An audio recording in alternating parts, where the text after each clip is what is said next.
Ассаламу алейкум, урматтуу телекөрчүлөр. Сиздер менен ыйык Рамазан айынын 9-күнүндө Аян телеканалында амандашып жатканыбызга абдан кубанычтабыз. Мына ушул канчадан бери айтып жүрөбүз, ушул айга жеткизген, деги эле бизге өмүр берген, бул ааламдарды жараткан жана ошондой эле сиз менен бизге ырыскы берген улуу жаратуучубузга көптөгөн чексиз мактоолорду айтып, ага шүгүрчүлүктөрдү билгизип, анын динин сиз менен бизге кынтыксыз ар бирин бактылуу болушубуз үчүн мээнет кылып жеткизген улуу пайгамбарлардын пайгамбары болгон Мухаммед Мустафа саллаллаху алейхи вассаламга салам дуаларды жөндөп бүгүнкү эфирибизди баштамакчыбыз. Мына бүгүн сиздер менен Аян телеканалы канча күндөн бери иштеп жатабыз.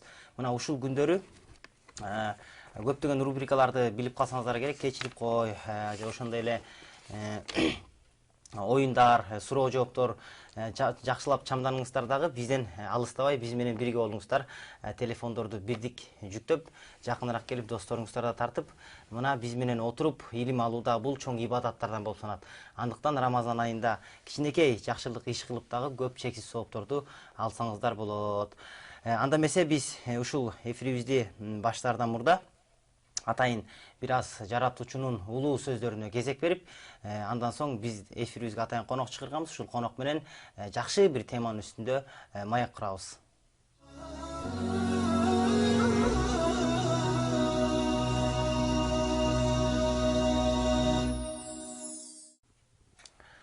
Бүгүн бизде конокто Кыргыз Ишенел Арабаев атындагы Кыргыз мамлекеттик университетинин чыгыш таануу жана ошондой эле эл аралык мамилелер факультетинин ага окутуучусу, теолог, арабист Медербек Идирисов деген агай келип отурат. Мына ушул агай менен адал деген теманын үстүндө сүйлөшөбүз. Адал деген деги эле эмне, адалдын бүгүнкү жашоодогу орду кандай, же керек болсо ушул адал мамлекеттик деңгээлде кандай болуш керек? Балким ушул адал деген теманын тегерегинде сөз кылмакчыбыз. Деги эле адал тамак ашка эле тиешелүү же жашоо образбы адал? Мына ушул теманы тереңирээк талкуулап, бүгүн Аян телеканалы сиздер үчүн жакшы көпүрө болуп бермекчи. Андыктан адал деп калдык. Бүгүн сиз менен биздин ушул жашынакай көрсөтүүбүзгө демөөрчү болуп жаткан Ала Тоо адал колбасалары, адалдыгы тастыкталган, коркпой жесеңиздер болот. Бул кандай негизде тастыкталды? Мына ушунун негизинде дагы бүгүнкү коногубуз менен Медербек Идирисов агай менен сөз кылмакчыбыз. Ассаламу алейкум агай, кош келипсиз. Алейкум ассалам, рахматуллахи ва баракатух. Жакшы агай. Эми айтсаңыз агай, орозонун күндөрү өтүп жатат, кандай болуп жатат, таравих намаздар кандай болуп атат? Ушул Рамазан айында кандай мээнет кылып жатасыз деги эле? Ошол жөнүндө сөз кылып, анан кийин темага кирелик. Аузубиллахи самин алимин шайтан режим бисмиллахир-рахманир-рахим. Биринчи кезекте бул аябай чоң мүмкүнчүлүк да. Жалпы кыргыз элинди, мусулмандарды Рамазан айы менен куттуктап алалы. Урматтуу мусулмандар, Рамазан айыңыздар куттуу болсун, намазыңыздар кабыл болсун, розоңуздар кабыл болсун. Жалпыңыздарга ушу Рамазандын баардык соопторунан Кудайым өзү куру калтырбасын. Рамазанга жеткизген Алла Таалага чексиз шүгүрлөр болсун. Кандай мээнет кылып атасыздар? Рамазанда бир план коюп алып иштеп атасызбы? Кандай пландын негизинде иштеп атасыз? Айрыкча башка айларга караганда мен ушу Рамазан айында өзгөчө көңүл бурамын. Кадимгидей отуруп алып жазып, Рамазанда кайсы убакта зикир кылыш керек, кайсы убакта намаз окуш керек, кандай таравих намаз окуш керек, же болбосо жанагындай сизде чакырган убактарда конокко чакырылып калсам, бул убактардын ордуну башка мезгилде кантип толтурушум керек, иши кылып ушул катуу бир стратегиялык план иштеп чыгып андан кийин Рамазанга киребиз да. Себептен Рамазан бул ар бир инсанга бериле турган бир чоң мүмкүнчүлүк да. Башка айларга караганда бул Рамазанда кылынган ар бир ибадатыбыз канча эсе жогору болгондуктан. Анын үстүндө бул айда улуу кадыр түн айы бар. Андан сырткары фарздар болсо башка айлардагы фарздарга караганда канча 100 эсе көп болсо, ал эми важип сүннөттөр фарздын деңгээлинде болуп аткан болсо, ошон үчүн бул сезонду, бул мезгилди биз колдон кетире албай, колдон кетире койбой, мүмкүн болушунча ар бир минутасын, ар бир саатыны бар ушунчалык үнөмдүүлүк менен пайдаланганга аракет жасап атабыз да. Анан университеттер албетте азыркы мезгилде сессия башталган, жайкы сессия, дипломдук иштердин коргоо, студенттердин дипломдук бир топ баягы студенттерге жетекчимин, аларды кароо, көзөмөлгө алуу, аларга кеңеш берүү. Андан сырткары практиканттарыбыз бар. Мисалы, Кувейт университетине келген бир 10 ашык практикантыбыз бар. Алар менен иштешүү, кошумча иши кылып, дайым эле ушун баягы баскан кадамыбызды эсептеп, минут сайын, саат сайын эсептеп жүрбөсөк, жарым саат, 1 саат ашча уктап койсок эле уже көп нерсени утуруп койгону сезилет да. Артта калып калып атабыз. Артта калып калгандай. Дароо эле толуктап суроо бере кетейин. Ушул балдарды азыр дипломдук иштеп жатабыз, окутуп жатабыз деп атпайсызбы? Мына айтсаңыз, ушу бүгүнкү күндө мурдакы айтып калышат да, ата-энелерибиз, силер окубайсыңар, азыр биз окуйбуз деп. Азыркы ушу бүтүп жаткан окуучулардын да, студенттердин деңгээли кандай, билим деңгээли? Мурдакылардан салыштырмалуу күчтүү болуп жатабы, же тескерисинче артка кетип жатабызбы жаштардын билим деңгээли? Сен ага катары? Айырмасы жок. Айырмасы жок. Айырмасы жок. Анткени мурунку убактарда адамдар кээ бирлери чындап эле катуу окуган студенттер болгон. Ал мезгилде деле жаман окуган студенттер болгон. Биз совхоздун бир директорунун баласы же болбосо бир айыл жетекчисинин балдары деле окуп кеткен да. Азыр көрүп турбайбызбы? Же болбосо азыркы мезгилде ошондой да. Прогресс деген ушундай экен. Убакыттын мезгилдин өтүшү менен цивилизация өнүгүп, бир мезгилде маалыматтар аябай тез учуп турган учурда, мурдага салыштырмалуу азыркы мезгилде маалыматты аябай тез алса болот да. Америкада, мисалы же болсо бир Сауд Арабиясында учурда эмне болуп аткандын көз ирмемде интернет аркылуу биз алып коебуз, туурабы? Ошол учурда ар бир студенттин колунда жүзүгө миңдеген китептер колунда турат. Каалаган убакта кайсы каалаган китепти алып окуй берет. Мурун болсо китептерди келип улуттук китепканага барып, жазылып алып, баягы 2 күндөп күтүп, жок болуп калса, неме болуп, бирок баягы бар нерсенин баркы жок деп коет да. Колубузда турган менен дагы ошону окубаган студенттерибиз да бар. Ошону айткым келип атат. Ошол мурдакыларыбыз, биздин ата-бабаларыбыз, ата-энелерибиз болсо, алар билген нерсесин жасагандыктанбы, же балким айтор биз азыр маалымат майданында биз абдан күчтүүбүз, азыр баардык нерсе менен маалыматыбыз бар. Бирок ошону биз жашообузда колдонбогон себебинен балким айырмабыз ушунда болгондур бир аз. Ата-бабаларыбызданчы. Алар мисалы билген маалыматын дароо иш жүзүндө ашырышкан да, кылышкан амал. Эми бизде бүгүнкү күндө жаштар көп маалымат билебиз, бирок балким иш жүзүндө ашырбайбыз. Ушундай айырма деп айткан жатам да.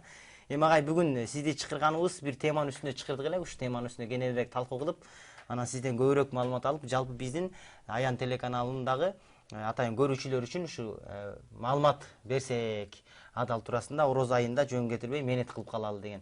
Жалпы эле адал дегенде адам эмнени түшүнөт? Тамак деле түшүнөт, балким адалбы деп сурайт. Же адал деп сураса деле, адал десе эле көп деле көңүл бурбай адал экен деп жей берет, айтор. Же болсо башка нерселерде деле. Деги эле адал деген эмне? Бул адал деген сөз кайдан келип чыкты? Же болсо эмне деген термин бул? Адал деген сөз араб тилинен кирген сөз. Араб тилинен башында киргенде киримди сөз болуп кирген. Кылымдардын, жылдардын, доорлордун алмашуусу менен бул сөз төл сөзгө айланып калды. Башында адал сөзү биринчи халал деген сөздөн келип кирген да. Азыр жаңыдан ушул сөздүн түпкүлүгүнө кайтып халал сертификаты, халал стандарты деген түшүнүктөр кайдан кирип атпайбы? Анан биз болсо адалга үйрөнүп калганбыз да. Эмне үчүн халал дейсиңер? Адал эле дебейсиңер депчи. Адал деген сөз өз араб тилинен кирип аткан болсо. Бул жерде сөздүн лексикалык түзүлүшү, анан кийин графикалык түзүлүшү дагы бүт өзгөрүүгө учураган дагы. Айрыкча ушул фонетикалык түзүлүшү өзгөргөндөн кийин адал эмес, халал эмес, адал болуп калган. Эми халал менен адалдын түпкү нускасындагы баягы сөздүк мааниси эч айырмасы жок, окшош эле. Мунун мааниси Аллах Таала уруксат берген, аткарууга инсан үчүн уруксат берген. Инсан дегенде баягы толук кандуу түрдө мусулман адам үчүн. Же болбосо ал капыр үчүн эмес, капыр үчүн адал эмес. Балагатка жете элек эмес. Балагатка жете элек үчүн аны адал же адал эмес экендигини ата энеси аны такта утур көрсөтүп карап туруш керек да. Же болбосо баягы жинде эмес, өз акылында болгон адам үчүн. Мына ушундай бир топ критерийлери бар, талаптары бар. Ушу талаптардын негизинде Кудай Таала уруксат берген нерселер. Нерселер деп койгондо биздин жашообуздун балким бардык тарабыны, бардык чөйрөсүнө камтышы мүмкүн өзүнө. Мисалы агай, дароо айтып кетели, мул мисалы, мунун адал эмес экендигин мисалы кантип аныктайбыз? Эмне негизде мисалы муну өсүмдүк экенин деп адал деп айта бериши мүмкүн да. Бирок мунун арам да болушу толук ыктымал да. Ооба. Кандай негизде бул мисалы адал арам деп аныктайбыз мисалы? Мисалы ушул эле нерсе бир убакта мен үчүн арам болушу мүмкүн, же болбосо мен үчүн адал болушу мүмкүн, сиз үчүн арам болушу мүмкүн. Мен үчүн адал болгону Сиз мени конокко чакырып атасыз дагы, муну коюп туруп, сиз мага берип атасыз жерди. Мен сизге ишенем, сиз мусулман адамсыз. Андан кийин бул нерсе сиз үчүн арам болуп калган, балким сиз бир жерден уурдап келгендирсиз. Сиз уурдап келгениңиз үчүн сизге арам болуп атат. Мени конокко чакырып, мен жеп жаткандыгым үчүн мен үчүн адал болуп калышы мүмкүн. Мен бисмилла деп жей беремин. Ушундай нерсе аябай көп нерселер бар да. Балким бул нерсени баягы мусулмандарда жегенге жалпы жонунан уруксат берилген. А бирок уруксат берилгени менен деле кээ бир адамдарга адал, кээ бир адамдарга арам болуп калышы мүмкүн. Ушундай жактары бар. Бул өсүмдүктүн түпкүрүгү адал деп айтылат, түпкүрүгү. Бирок муну кандай эмгек менен алып келүү бул арам болот. Кээ бир азыктардын түпкүрүгү арам болот. Бирок арам болгон нерсенин кандай жол менен келбесин ал арам боло берет. Эң туура айтасыз. Ушундай болот. Туура чечип алды окшойт деп ойлойм. Ушул адал деген нерсе бул эмне, кайсы булактан алынып адал деп айтылат. Курандан эле алыныппы же хадистен эле алыныппы же дагы бир кайсы бир булактан алынып анан адал болуп эсептелет. Бул албетте Алла Тааланын буйругу да. Пайгамбар саллаллаху алейхи вассаламдын айткан сөзү. Пайгамбар саллаллаху алейхи вассалам айтат: "Ал-халалу баййинун вал хараму баййинун." Адал нерсе бул ачык болду дейт да. Арам нерсе бул ачык болду депчи. Ва байнахума муштабихат. Экөөнүн ортосунда бир күмөн санай турган нерселер бар дейт да. Күмөн санай турган нерселер бар. Бирок көпчүлүк адамдар мына ушул нерсени билишпейт дейт. Эми Пайгамбар саллаллаху алейхи вассалам бизге баарын көрсөтүп коюптур да. Так көрсөтүп койгон. Куранда деле мисалы көрсөтүп койгон. Куранда ар бир көпчүлүк нерселерге так даана токтолуп кетти. Айтат: "Саллаллаху халаллаху бай'a ва харрама риба." Бул соодагерчиликти Кудай Таала адал кылды дейт инсан үчүн. Ал эми сүткорлукту арам кылды дейт. Эми бул бир эле мисал да. Ушуга окшогон нерселер аябай көп. Ысырапкорчулук тууралуу мисал айтат: "Инналлаху ла юхиббу ал-мусрифин." Ысырапкорчуларды Алла Таала жакшы көрбөйт дейт. Эми демек ысырапкорчулук кылуу адал эмес болуп жаткан болсо, сүткорлук адал эмес болуп жаткан болсо, ошолордун тескериси адал да демек. Же болбосо азыр биздин кээ бир учурларда карасаңыздар, адал эмес нерсе деп айталы, сетине биздин темабыз адал тема болуп аткандан кийин эмес деле кошуп айталы, ошондой бизге харамга жакын. Эмеге барсаң, парктарга барсаңыз 95% биздин бир тууган жарандарыбыз эме ойноп атат. Алар кумар ойноп атышат. 95% кантип кумар ойносун деген суроо туулат да. Адал эмес нерсени ойноп атышыптыр. Борбордук эмеге барсаңыз 95% адал эмес нерсени ойноп атышат. Биздин энелерибиз да ойноп атышат. Кээ бир аталарыбыз ойноп атышат. Десе кандай ушундай болсо Акылга сыйбайт. Акылга сыйбайт да. Эми бул жөнөкөй алып караңыз.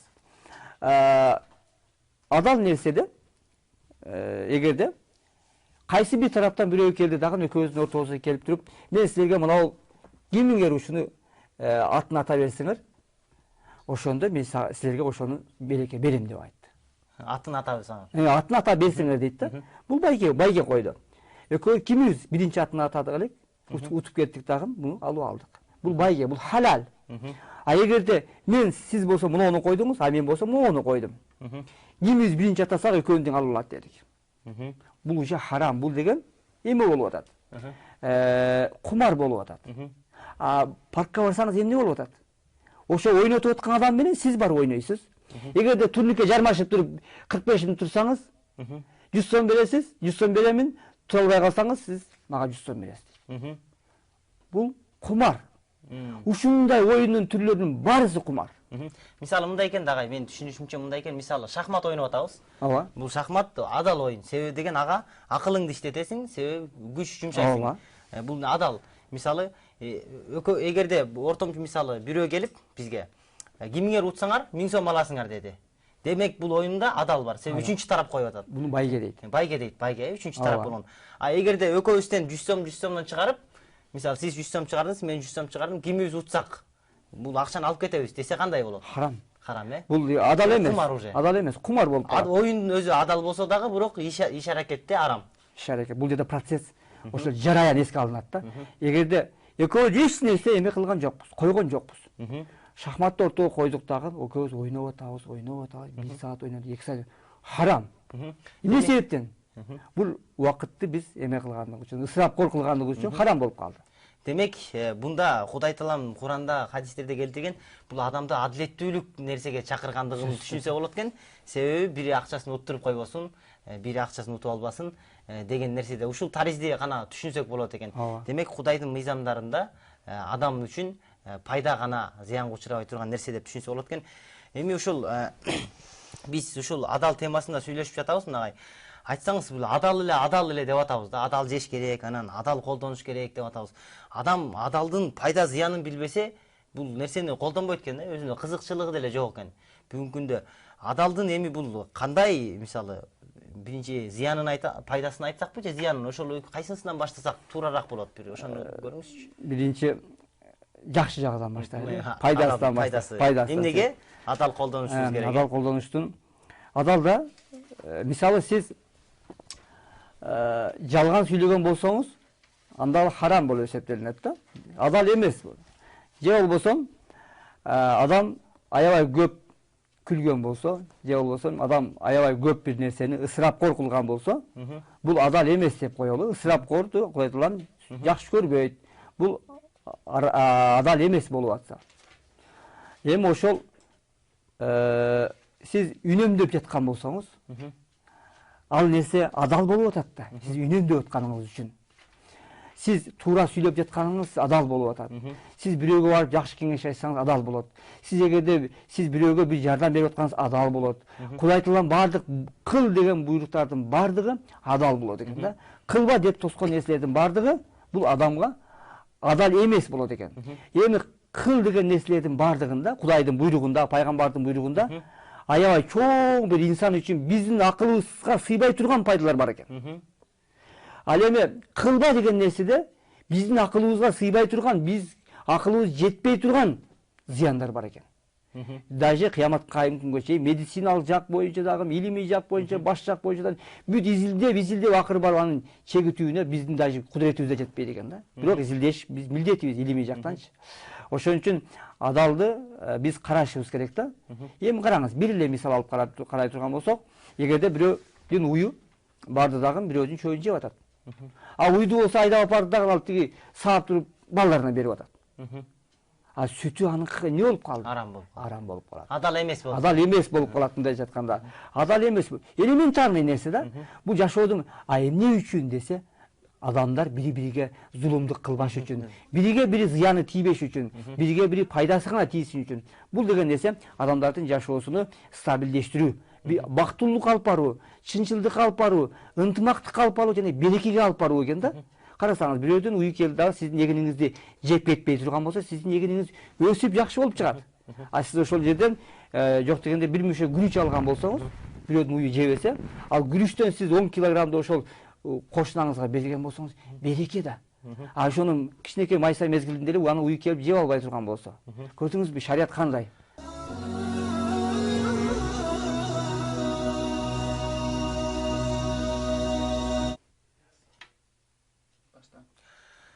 Эфирибизди улантмакчыбыз.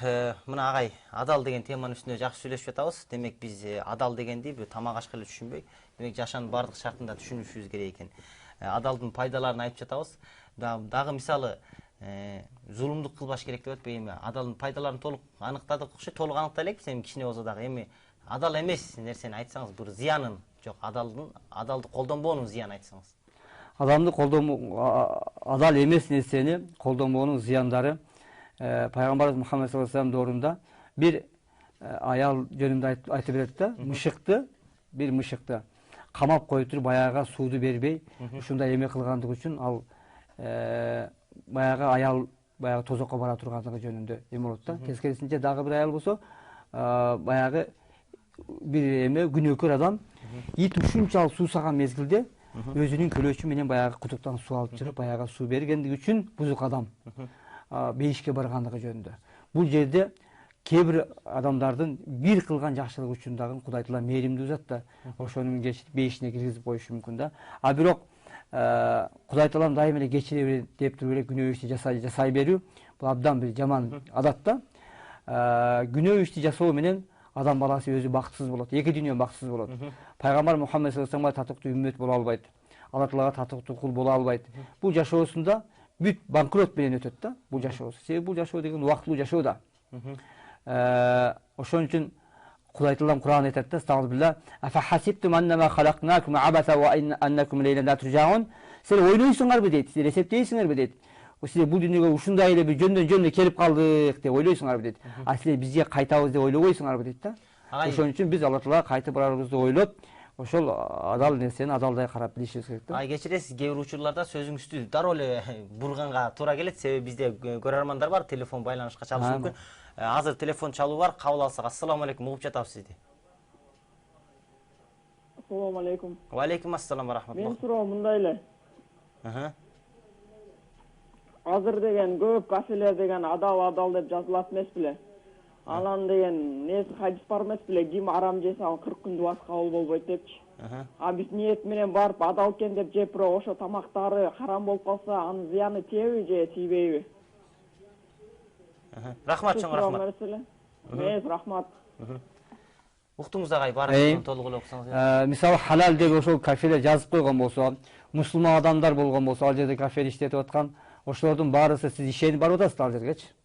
Анан кийин сиз барып ошол тамактарды мусулмандардын кадимдей эле "Ассаламу алейкум, алейкум ассалам" сиз отуруп тамагын жеп атасыз. Ал мусулмандар эгерде таза эмес тамакты берген болсо, күнөөсүн ошол өздөрү көтөрөт. Сиз бисмилла деп жей бериңиз. Чындап эле халал деп, айрыкча азыркы мезгилде мына халал сертификаты берилип атат да, Муктибар Арсланбек жана башка эмелер менен берилип атат. Ошолор алар текшерип турат дайыбачы. Сиз колуңуздан келсе ошолордун сертификатын алган кафелерден ичсеңиз дагы жакшы болот. Бирок азыркы мезгилде биздин Кыргызстанда көбүрө күмөн санай турган кафелер жок да. Кудайга шүгүр, Файзага барсаңыз да мусулмандар, башка жерге барсаңыз да мусулмандар, бүт эле мусулмандар да алардын кимиси, мисалы чочконун этин салып алып берсин. Жок да андай нерсечи бизде. Мындай нерсени дагы сыра толуктап кетейин ушул. Мисалы адал деп айтты. Бирок адал эмес да, ал ачык. Жеди, күнөөсүн тиги мойнуна алды. Бирок ошону жеген үчүн дагы бир адамдын кандайдыр дубаларына, ибадаттарына бир тоскоолдук болбойбу ошол арам? Жок.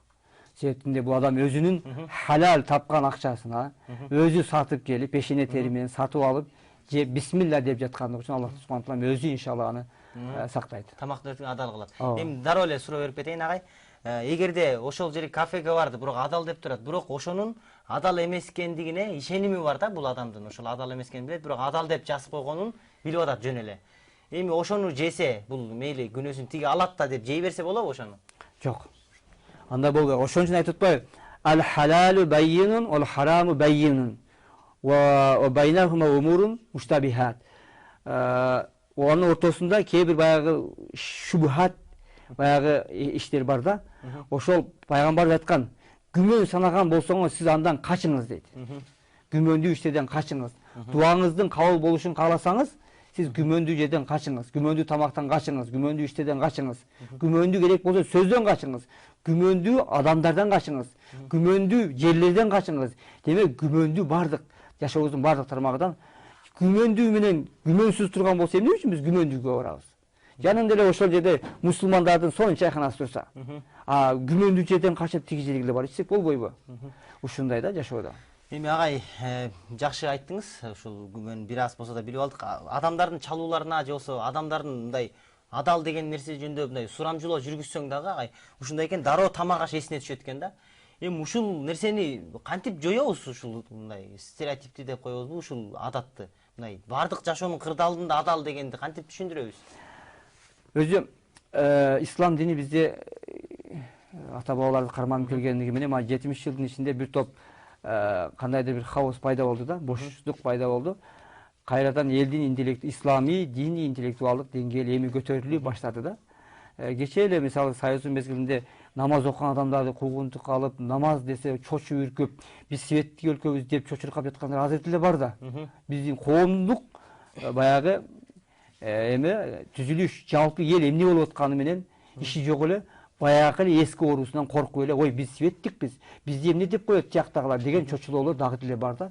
Ой биздин ата бабалардын жолубуз менен келе атабыз биз. Эч ким баягы бир жаман жолго кетип аткан жери жок. тескерисинче ошол таза жүр, чынчыл бол, элиңе кызмат кыл, жериңе кызмат кыл, өлкөң өсүш үчүн жардам бер деген эле баягы нерселер баягы элдин түшүнүгү эми пайда болуп баштады да. Эми адал маселесине кайра турган болсок, адал жашообуздун баардык тармагында деп атабыз. Эл ага үйрөнүш керек деп атабыз. Биз адал басат экенбиз. Биз адал сүйлөйбүз, адал күлөбүз, адал иштейбиз, адал жейбиз, адал уктайбыз, адал же болбосо мамиле кылабыз бирөө менен, же болбосо өзүбүздүн келинчегибиз менен, же болбосо адал бир эмгекти жаратабыз. Демек жашообуздун бизди адал тиктейбиз, көзүбүз, адал сүйлөйбүз, адал угабыз, адал ойлонобуз, адал биз бардык нерсени кылып атабыз. Эми адал деген түшүнүктү жогоруда дагы кайталап кетейин. Кудай Таала уруксат берген, аны кыл деп буйруган нерселердин бардыгы адал. Кылба деп тоскон нерселердин барысы бул адал эмес. Мына ушундай түшүнсөк болот да. Чоң рахмат.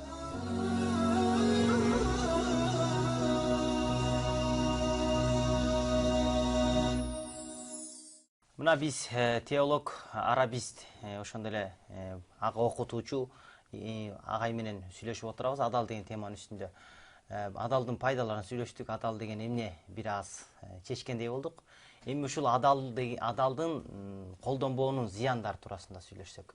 Немесе агай ошо айтсаңыз, адал азык колдонбогондон же адал жашоодо жашабагандан же адал мамиле кылбагандан ата энеге же адал билим албагандын бул кандай зыяндары бар? Бул жашоодо адам баласы адал жашабай турган болсо, адал эрежени өз жашоосуна киргизбесе, анда жашоо нугудан тайып кетет да. Жашоо нугудан таят дегени ал жашоо өз калыбында кетпей калат. Мисалы, адал мамиле болбой турган болсо аял эркектин ортосунда, анда ал жерде же бир жетим бала төрөлөт, же болбосо ал экөөбүз тең таштап атып, баягы бир бала барып туруп бир жетимдер үйүнө түшөт, же болбосо мать одиночка болуп баягы аял карап калат. Эми бир мисал, экинчисиде адал соода болбой турган болсо, таразадан алдап атат деп коелу. Базарда ал Кудай Тааланын өкүмүнө аябай каршы чыкты дагы, Аллахтын лаанатына калды. Кудай Таалам кандай айтып атты? Уайлил мутаффифин. Таразадан алдагандарға Кудайдын уайлы болсун. Уайл деген тозоктун эң терең чуңкуру болсун деп атат да. Эми бул адал соода кылбай атат. Алладин изакталу аланнаси ястауфун. Качан баягы адамдарга тартып бергенде, тартып алганда точно так алат дагы, качан башкаларга тартып берген мезгилде андан кыскартып калат да. Таразадан. Ушундарға уайыл болсын деп атат. Эми бир эле мисал. Дагы үчүнчү бир мисал келтирели. Адам баласы адал эмес нерсени тиктей берди. Тиктей берди да көздүн арам нерсени кылды. Көчөдө жүргөн мисалы бир шымы жок, жанагындай турса кийип алган кыздар чыгат го. Чоочун кызды. Чоочун кыздарды, турса кийип чыгып алган кыздарды шорта деп атап коюшат. Ошол кыздарды отуруп тиктей берсе, ал адамдын өзүнүн адам көзү менен көргөн нерсенин бардыгы мээ сигнал менен мээге өтөт. А мээде уже эме башталат да. Процесс башталат. Ойлонуу процесси башталат. Ойлонуу процесси ая жыйынтыгы эмнеге алып келет? Ал адамды дүйлүүгө алып келет, кызыгууга алып келет. Уже бул дагы жашоодо жолдон чыгарат. Ыймансыздык алып барат. Аягында баягы намаз окугусу да келбей калат, башкасы ыйманы түшүп кетет. Ошон үчүн пайгамбарыбыз айткан, күнөө иштер менен ыйман түшөт деп айткан да. Ал эми сооптуу иштер менен ыйман көтөрүлөт деп айткан. Биз ыйманыбызды кубаттап тургула деп айткан. Бул деген адал иш менен көтөрүлөт, адал эмес иш менен төмөндөйт. Төмөндөйт деген нерсе да. Жашообуз ушундай экен. Ар бир адам өзүнүн кылгандыгы үчүн жооп берет да. Жооп бизди ойлошубуз мүмкүн, бирөө көрбөй калды дешибиз мүмкүн да, бирок андай эмес экен да. А биз адал ишти кылсак деле Кудай биздин мойнубуздагы киранан катибин деп коет, ушулар жазып турат экен. Сооп дегени ошол халал иштерди кылсак деле жазып турат, харам иштерди кылсак деле жазып турат. Биз ал үчүн жооп берет экенбиз. Аллахтын алдына барганда жооп беребиз, эч жака качып кутула албайт экенбиз. Эми биз адал эмес нерсени кылуу менен бул жашоодогу бир келген жашообуздагы банкротко учурап атабыз да. Кудай айталам Кур'анда айтат, бул жашоо экзамен жашоосу, сыноо жашоосу дейт да. Сыноо жашоосу сынак. Ара сынак болсун мейли, ал сынак болсун, модуль деп коет, ара сынакта. Ал бул дүйнөдө эгерде бир экзаменге, сынакка келе турган болсоңуз, өтпөй калсаңыз, кайра тапшыруу деген эме бар да. Бизде пересдача деп коет орусча. Экзамен кайра тапшырып. Тапшырабыз да, өтөбүз. Барып өтүп кетсе болот бул. Ал эми акыреттин экзамени үчүн кайра тапшыруу жок да, ушул өкүнүчтүү. Адамдын өмүрү бул, биз бир эле сынакка келдик, биз сынакта отурабыз, 70 жылдык 70 мүнөттүк эмеде отурабыз. Сынакта отурабыз. Же болсо мейли көбүрөөк берсе, Кудай айталам 90 мүнөттүк берсин, 90 жылдык. 90 мүнөттүк экзамени жазып чыгып кеттик дагы. Чыгып кеткенден кийин, ой, мен өтпөй калыппын, Кудай айталам, кайра менин жанымды салып бергин, мен ушундай кылбай башкачараак жашайт элем деп айтат дейт Кур'андачы. Ошон үчүн бул жашоодо өтө диккаттык менен өтө олуттуу мамиле жасабай турган болсок, биз акыретте ушундай ал жакта баа коюлат, ал жакта бизди күтүп турат. Университетке өттүң же өтпөдүң деп коюшу мүмкүн да. 5-ке бардың же тозокко кеттиң деген нерсе болушу мүмкүн да. Кудай сактасын. Ошон үчүн бул жашоодо биз ушунчалык бир сыноо жашоосу болгондон кийин, ал жашоодо бир гана жол бар экен, адал жашоо менен гана. Адал жашоо дегенде тамак аш, кийим кечек, көз менен көрүү, бут менен шилтөө, ой менен ойлонуу, тил менен сүйлөө, же болбосо кагазга калем менен жазуу, же болбосо телевидение, же болбосо интернет булактар аркылуу бир нерселерди, бирөөдү гыйбат кылуу, же болбосо мактоо, же бирөөдү сооптуу иштерин жазып, иш кылып, кандай иш кылган болсо дагы, ошонун натыйжасын биз бул дүйнөдө дагы көрсөтөт Кудай айталам. Акыретте да көрсөтөт. Ошон үчүн Пайгамбар саллаллаху алейхи айткан, силер жакшы иш кылсаңар дагы, жаман иш кылсаңар дагы өзүңөр үчүн деп айткан да. Эми орусо болсо, Кудай айталам айткан, мен үчүн дейт. Анын сообун мен өзүм берем деп айткан да, көрдүңүзбү?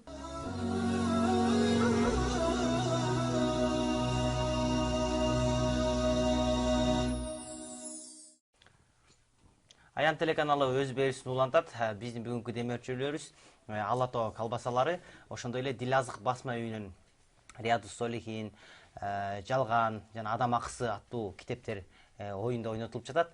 Барыңыздарга терең ыраазычылык билдиребиз албетте. Бизден алыстабаңыздар жана ошондой эле 91-70-70 номерлерине байланышка чыгып, 88-55, 88-50 кыска номерлерине SMS билдирүүлөрдү жөнөтсөңүздөр болот. Мына биз агай менен адал деген теманын үстүндө сүйлөшүп жатабыз.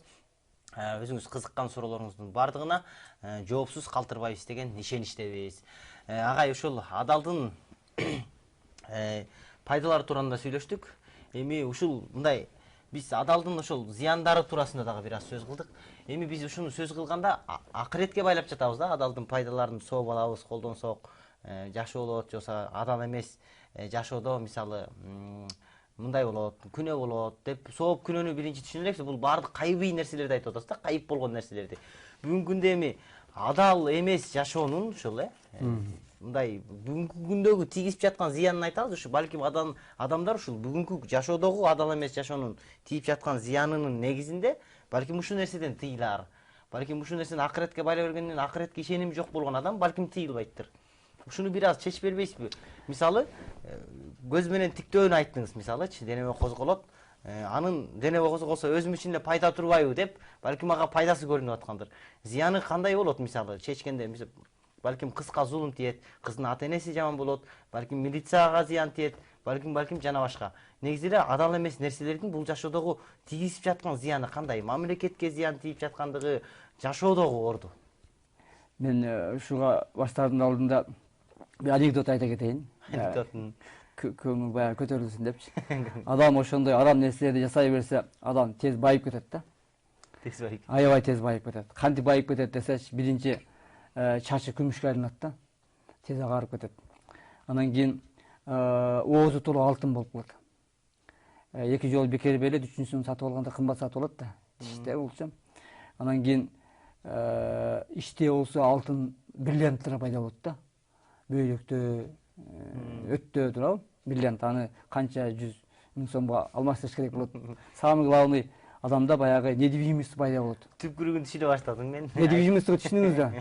Ошондой Кыймылсыз мүлк. Кыймылсыз мүлк пайда болот. Ошондой нерселер пайда болот да. Ошондой кыймылсыз мүлк пайда болуп калбаш үчүн адам баласы өзү ошого чейин кам көрүш керек да. Адамдардын көпчүлүгү 85% ажырашып кетет экен да. Кандай адамдар ал 85% десе, бүтүндөй баягы өлгөнгө немеге чейин никеге чейин сүйлөшүп жүрүп, сүйүшүп, күйүшүп жүрүп туруп, анан кийин үйлөнгөндөн кийин эле алар Кудай Таалам тыйган да ал нерсеничи. Силер никеңе жок, силер жүрбөгүлөр деп тыйган. Анан кийин бул мусулмандар эмес, эмеден франциялык окумуштуу бир Суар Жордан деген франциялык окумуштуу иликтеп чыгыптыр да.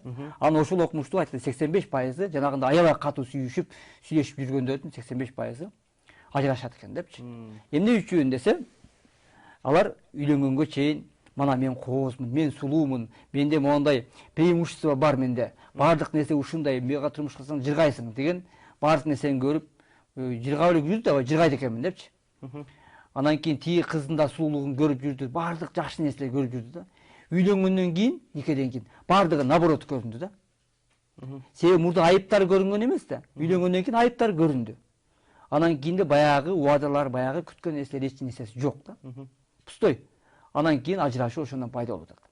Ошон үчүн 85% ажырашууга барат экен. Мага Европа өлкөлөрүндө бүт ошондой экен. Ал эми биздин мусулмандарда болсо, никеге чейин кыз жигит болуп, мисалы жүрүү тыйылган.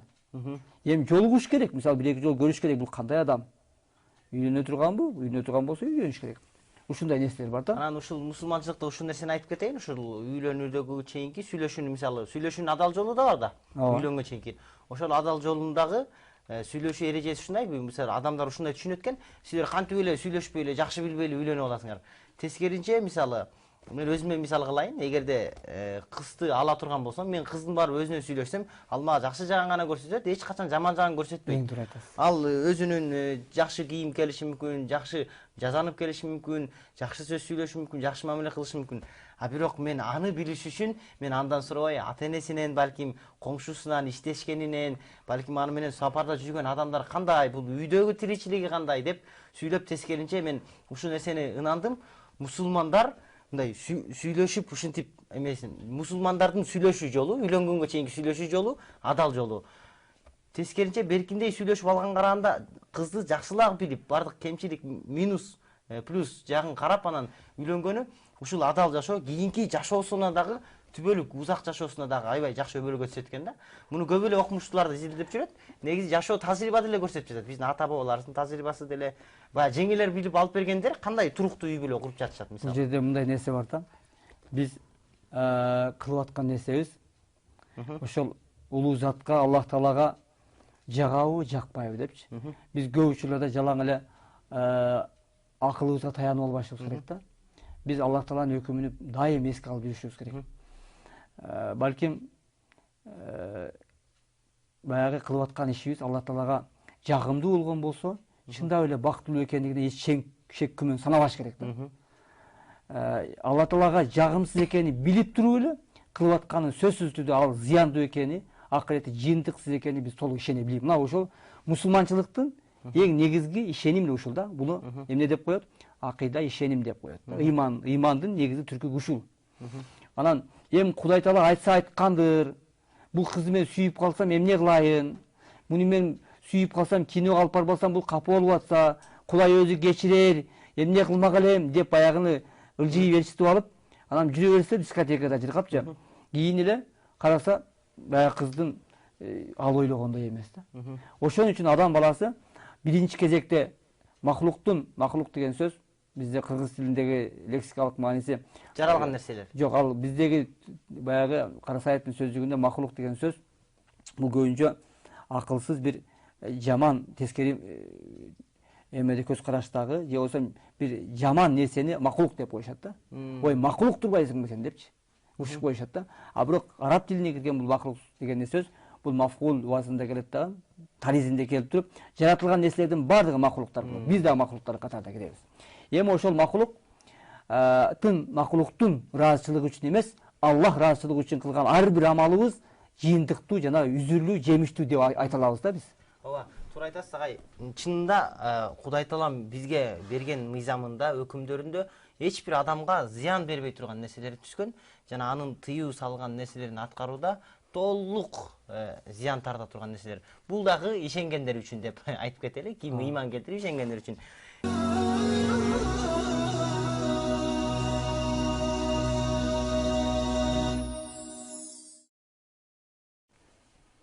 Эфирибизди улантабыз. Бизде конокто Кыргыз Ишеналы Арабаев атындагы Кыргыз мамлекеттик университетинин чыгыш таануу жана эл аралык мамилелер факультетинин ага окутуучусу, теолог, арабист Медербек Идирисов агайыбыз менен отурабыз.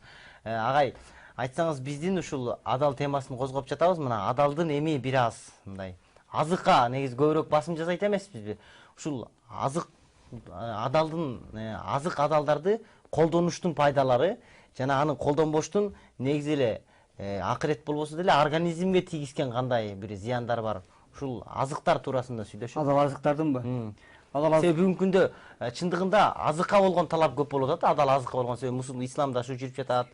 Алар адал жашоону бир аз эптештирсе дагы, бирок бүгүнкү күндө ушул тамак ашка болгон талап өскөндүктөн бул адалбы, же болбосо адал деген жазууну издеп керек болсо, кээ бир мисалы банктар деле ушул талаптын көбөйүп атканы себебинен адал эмес болсо деле бирок мындай адал деген түшүнүктөрдү кылып атат да, мындай башка эле азыкка деле адал деп чаптап, мисалы ушул нерсени кандай карайт? Ушу негизи эле азыктардагы адал туурасында сертификация боюнча бир аз сөз кылсак. Эми адал азыктар биздин коомчулугубузда аба сыяктуу эле керектүү нерсе да. Анткени адамдын кылган дуалары, адамдын кылган амалдары, Аллахка жага турган амалдардын баарысы ушул көбүнчө биздин жеген тамагыбызга байланыштуу болот экен да. Биз ал тамакты жасаш үчүн анын тамак ашты биз кайдан сатып алып жатабыз? Жана кандай акчага сатып алып жатабыз? Жана ал тамак ашты биз кайсы жерден сатып алып жатабыз? Аны ким жасаган продукцияны биз сатып алып жатабыз? Кайсы жерде жасалгандыгын, кайсыл компания же болбосо кайсыл бир адамдар жасагандыгын биз баягы билип билбей сатып алып жатабыз да. Ошон үчүн азыркы мезгилде дүйнөдө бир жакшы бир мындай бренд деп койсок болот, пайда болду. Мындай жакшы бир халал баягы эме пайда болду да. Бизде азыр Кыргызстанда ушул нерсе бар, көп эмелер, компаниялар ушул халал эмесини баягы уруксат кагазын алып, ошону менен иштеп атышат. Бул жакшы нерсе. Булар текшерип барышат. Булар текшерип барганда дагы аларды бир коркутуп же башка эмес, аларга түшүндүрүп, мондай кылсаңар халал болот депчи. Мына ошонун негизинде алар халал нерсени өндүрүп чыгарышат. Халал продукцияны өндүрүп чыгаргандан кийин аны биз коркпой сатып алабыз, жалпы коомчулук. А эгерде ал халал деген нерсеси жок болгон болсо, айрыкча этти да, аны биз ишенимдүү адамдарды издеп калабыз. Айылдан кайсы аксакал, же болбосо кайсы адамдар уй соёт экен, кой соёт экен, же болбосо уй сойгон болсо, мени 20 килограммга жазып койгун деп жаздырып, анан ошолордун ишенимдүү адамдар да, алар дайыма эле сое бербейт да, туурабы? Дароо токтоп кетели, ошол малдын адал болушу кайсы нерседен башталат? Албетте, биринчи кезекте ошол башатында мусулман ошол малдын союлушу да ким союп жатат? Ал мусулман адам сойгон болсо, бисмиллахи Аллаху акбар деп айтылып жатабы? Ушундан башталат да. Эгерде бисмиллахи Аллаху акбар деп дебей союлуп калган болсо, ал уже көчөдө өлүп калган уй менен айырмасы, же болбосо малдын айырмасы жок болуп калат. Канчалык дарыгерден өтүп, эмеден өтүп, таптаза эт болсо дагы эч кандай айырмасы жок. Баары бир себеп дегенде бисмиллахи Аллаху акбар деген сөз бул эң маанилүү нерсе. Мына ушуну менен ал халал болот экен. Эми мусулман эмес, мындайчы, мусулман эмес эле адам, бирок бизде мусулманча ушинтип союлат деп, тиги бирок касапчы кыйынчы. Бирок ошо бисмиллаху акбар деп мусулман эмес адам айтып союп койсо болобу? Халал болот. Халал болобу? Мусулман эмес адам айтса да. Мусулман эмес адам деле бисмиллахи Аллаху акбар деп сойгон болсо, халал болот. Себеп дегенде ал мусулмандын амалын кылып жаткандыгы үчүн. Ушул жери абдан жакшы экен. Эми бул жерде бул демек мындайбы агай? Дароо толуктап кетейин, анан айтасыз. Демек арак ичип алып деле бисмиллаху акбар деп сойсо өтөбү? Өтө. Себеп дегенде бул жерде бул менин сөзүм эмес да, бул менин фатвам эмес. Бул деген сөз фатва, чечим. Бул чечим. Бул алымдардын бир пикирге келишип ушул нерсеге токтолгон. Бул боюнча атайын иликтөө иштерин жүргүзүп, бул боюнча атайын лекцияны жүргүзгөн Чубак ажы дагы, же болбосо ошол эле баягы алымдар кеңештери дагы бул нерсеге ушундай маани токтолушкан. Бул менин сөзүм эмес. Ооба, чечимди дагы Куран хадистин негизинде алып чыгышат, Сөзсүз түрдө. Айрыкча биздин мына Ханафи өзгөчө маса белгилеп кетчү жагдай, Ханафи мазхабындагы аалымдардын гана пикирлери бизге эске алынат да. Жакшы нерселерди айтып кеттиңиз агай. Ушул адалдагы биз көбүнчө ушул жерде күмөн сана берет. Бул адам мисалы мас турбайбы, анан өттүбү, өткөн жокпу, мусулман эмес болуп калабы деп күмөндөр бар болушу мүмкүн да. Бирок кыскасы кандай күн болбосо дагы ар бир касапчыга бисми Аллаху акбар деген нерсени үйрөтүш зарыл экен, Мисалы кошунаңыз деп коелу, сиздин кошунаңыз арак ичкен киши. Ал болсо коюну союп, бисмилла Аллаху акбар деп коюну союп, бышырып анан сизди чакырса. Сен деген аракчы болгонсуң, мен барып жебейм дебейсиз да. Ал мусулмандын амалын аткарып атат. Ошон үчүн адал бул нерсе. Бул сиздин чечимиңизби? Бул аалымдардын. Бул аалымдардын чечими. Жакшы нерсени айтып кеттиңиз агай. Бизде атайын ушул жалпы элдин оюн билиш үчүн бир аз иликтөө жөнөттүү жүргүздүк элек. Ушу көчөгө чыгып адал деген теманы адамдар кандай түшүнөт? Деги эле адал деген эмне? Бир аз ошол көчөдөгү адамдарга көңүл буруп эмне дептир? Анан ошонун негизинде дагы анан кийин сөз кылсак, эмне себептен адамдар мындай түшүнүп жатат, деп? Анда эмесе ушул кесиптеш даярдаган адал темасында иликтөөгө кезек берсек.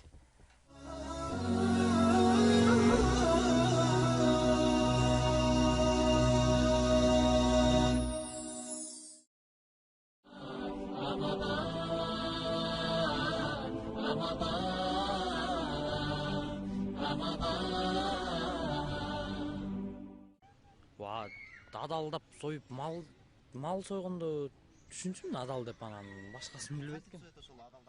Адалдап сойгондо деген малдын бутун байлап муздагандан кийин соердун алдында Куран окулуп, бата кылып, анан кийин малды жыгытып, бутун байлап, анан ушу муздагандан кийин бутун чечет да.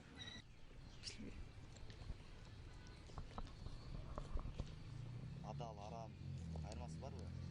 Bilmiyorum. Адал деген бул жакшы нерселер да. Мисалы, адал жемиштер болот, адал иштер болот. Адал тамак деген адал тамак, арам деген арам тамак.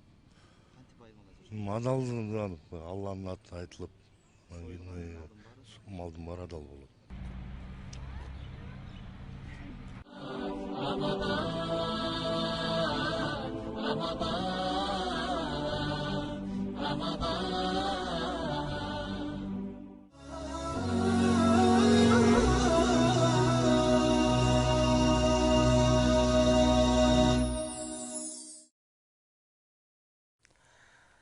Бүгүн адал темасында сүйлөшүп жатабыз. Мына өзүңүздөр көргөндөй кичине иликтөө кылдык элек. 3-4 адамдын пикири болсо дагы бул жалпы элдин пикири деп толук айта албайбыз, бирок көпчүлүгүнүн түшүнүгү ушундай.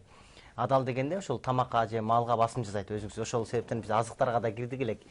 Эми ошол айттык элек, ошо адал дегенде адамдар ушу тамак ашты эле түшүнүп жатат деп, ушул адамдарга биз ушуну кантип алар адал деген нерсени үйрөнүш үчүн эмне кылыш керек? Кимге кайрылыш керек? Же болсо кантип үйрөтөбүз адал деген нерселерди?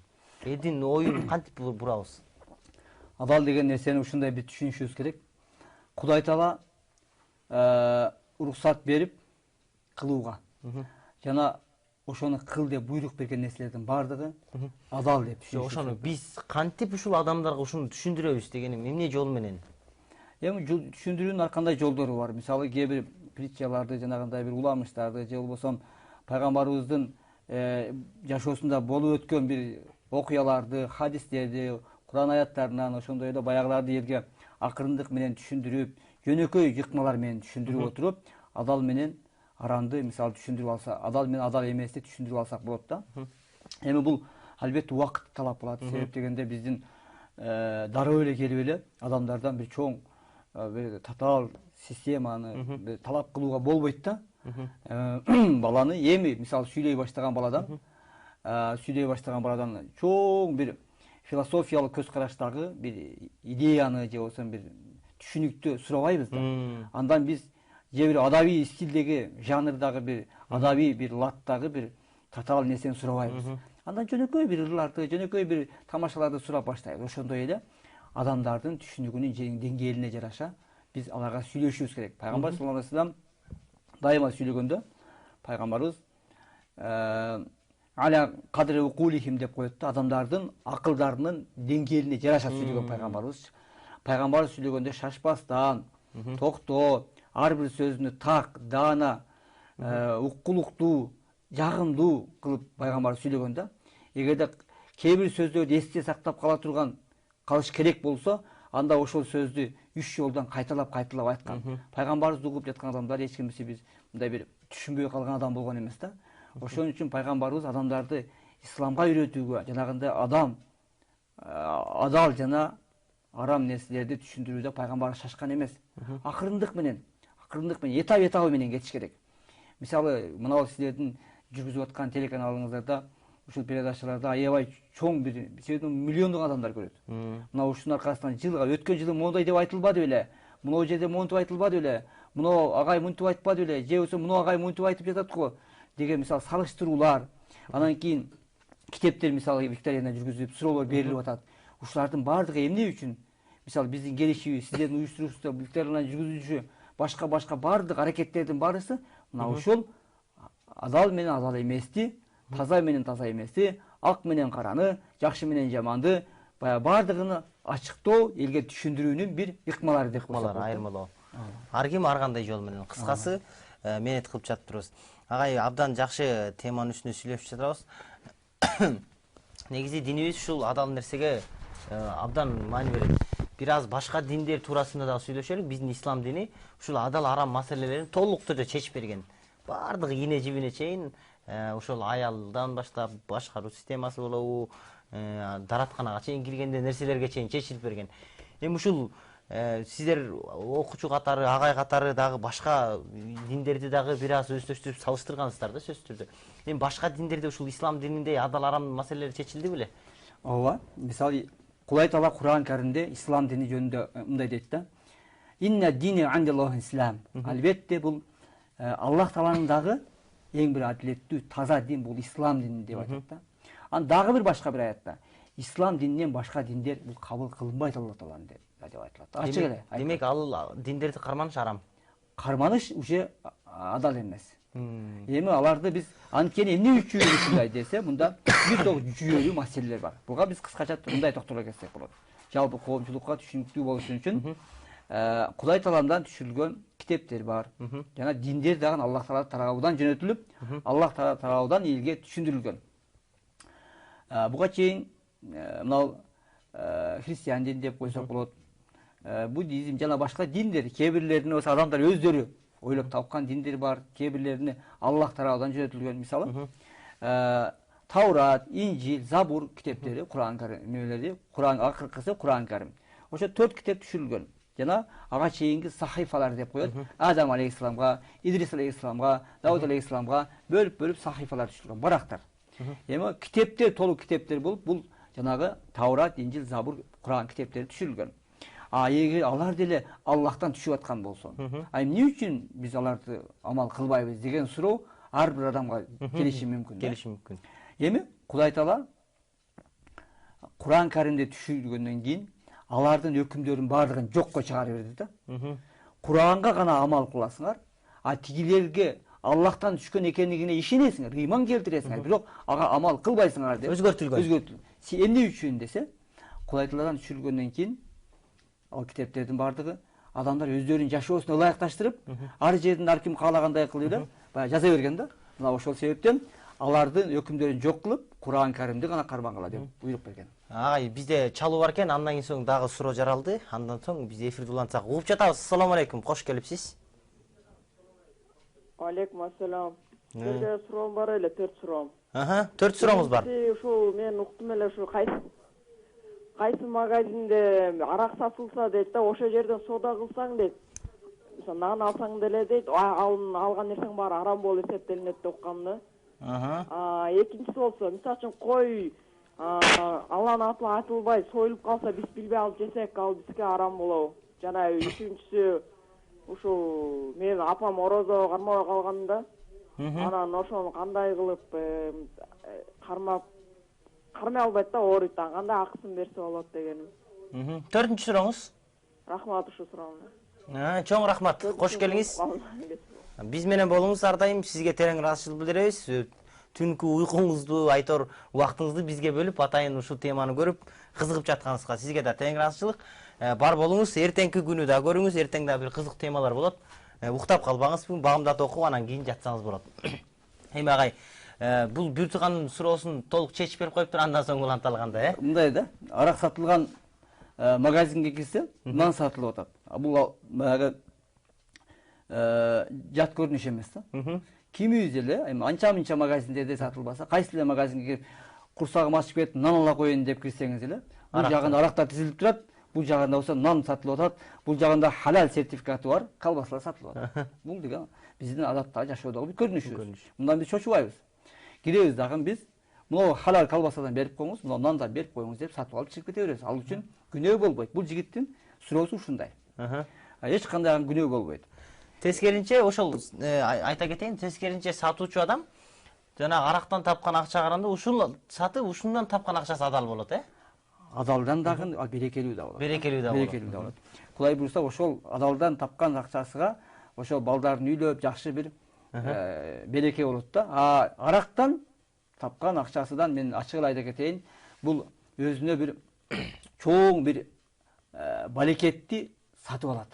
Ошон үчүн арак саткан байкелерди, туугандарга, бир тууган бирадарларга айтарым, арак сатканыңарды токтотуп, тезирээк ошо арактын ордуна айран койгула, анын ордуна сүт койгула, анын ордуна бал койгула, анын ордуна шоро койгула жана башка Кудайдын соолуна эгедир болгуңар келсе. Кийинки келечек үчүн деле жакшы болот. Келечек үчүн дагы. Агай, дароо ошо арак жөнүндө көптөгөн аяттар түшүп келген да. Ушул аракка баруунун бардык жолдору тыйылган дейт. Ошол аятты билесизби балким Куранда? Эми аракты Кудай Таала негизи 3 жерде түшкөн да Куран Каримдечи. Биринчисинде баягы силер бул аракты ичип алып, баягы эмеге арак деген нерсе бул жаман нерсе дейт. Анын пайдасынан зыяны көбүрөөк деп коет. Экинчисинде болсо арак ичип алып намазга жакындабагыла деп коет. Ла тaqrabu salata wa antum sukara деп коет. Анан үчүнчүсүндө болсо Алла Таала болсо толук түрдө дейт коет да үчүнчүсүндө. Ошон үчүн баягы биз кээ бир мезгилдерде кээ бир адамдарга, кайсы бир эмелерге баягы даават кылганыбызда, түшүндүрүү иштерин жүргүзгөнүбүздө биз Алла Тааланын бизге көрсөткөн ушул тартибини эстен чыгарбашыбыз керек да. Акырындык менен. Дүп эле барып тийип, байке, сиз арак сатканыңыз арам, сиз деген тозокко түшөсүз. Жок байке, андай дей көрбө. Ал деген сиз аны тозокко түшкөндөн мурда сиз өзүңүз ушул айтып аткан сөзүңүздү ойлоңуз. Ал деген бечара ошол түшүнбөй аткан, өмүрүндө уккан эместир ал нерсеничи. Аны менен жакшы диалогко келиш керек. Биринчи ислам эмне экенин түшүндүрүш керек. Андан кийин исламда кайсы нерсе арам, кайсы нерсе адал экенин түшүндүрүп, акырындык менен барып, анда дагы жакшы сөз менен, жакшы мындай бир сый урмат менен, байке, могун кылганыңыз бир аз туура эмес болот. Муну сиз унун ордуна моундай кылып койсоңуз жакшыраак болот деген жакшы сөз менен болсо жакшы болот да. Балким биринчи Кудай менен деле тааныштырып, жакшы тааныштырып койгон болсок, ал өзүнө өзү нерселер иргеп алар. Биз деле ушундай болчубуз да. Баарыбыз эле Кудай менен качан таанып ишенимибиз келгенде көп нерселерди иргеп алдык. Эми ага экинчи суроого, үчүнчү суроого өтөлүк дагы бат-баттан. Анан кийинки себеби убактыбыз тарып баштады. Бул жерде дагы апасы жөнүндө айтып келди, апасы ооруйт экен. Эгерде ошол Кудай Таалам ошол апабыздын оорусуна шифа берген болсун биринчи кезекте ушул Рамазан айында дуа кылып сурайлы, ошол шифа берсин Кудай Таалам. Алла Субхана Таала өзү Рамазанда кылган баардык таат ибадаттарын кабыл кылсын. Ооруп аткан адам болсо Кудай эмеде пайгамбарыбыз айткан, ооруган адамдар орозо кармаган ордуга ошол 30 күндө адамдардын курсагын тойгозуп, ооз ачылсын депчи. Ошол менен ошондой сооп эгедер болот деп айткан да. Демек, апабыздын ошол башка адамдарды оозун ачтырып, Рамазан айында хайыр ыксан кылган болсо, иншалла, орозонун сообун алат. Демек, балдары ушул апасы үчүн башка бирлердин оозун ачтырып эме кылса болот, Сөзсүз түрдө. Сөзсүз. Аны дагы эрежелери бар, ошол алымдардан, мечиттерге барса, имамдардан сураса, канча тамак бериш керек бир адамга, канча грамм болуш керек бардыгын. Эми азыр муну биз айтып берсек, 1 саат убактыбыз кетет. Бирок ошону сурап алса болот. Бир адамга канча тамак берет жана канча өлчөмү бар өздөрүнүн эрежеси менен. Анан жана кой боюнча да экинчи суроо берет эле. Кой сойгон, мисалы, бирөө арам эле сойду дейт койду, бирок мен конокко бардым дейт. Мен арам экенин билбейм дейт, бирок коноктодум, мен жедим дейт. Кандай дейт? Адалбы дейт? Сиз ал жерде адал деп сизди конокко чакырып атат да. Жок, адал дебесе айткан жок, жөн эле конокко келди. Конокко келди. Адал деген билген эме адал эмес экен. Бирок сиз ошону адал деп жеп жатасыз. Бисмиллах Аллаху акбар деп айтылган жок. Бирок баягы адамдар бисмиллах Аллаху акбар деп айтылган халал эт деп чыгырып атат да. Алар болсо жалган айтты, башка кылды, сиз билбейсиз. Жок, ошентип айтпасачы, мисалы жөн эле айтпаса. Эгерде чындап күмөн болгон болсочу. Күмөнү бар. Мисалы мен деле бардым деп коеюн, баланын ордуна конокко бардым. Мен аларды билем, динди карманбайт, толук койду кантип сойгонун Кудай билет.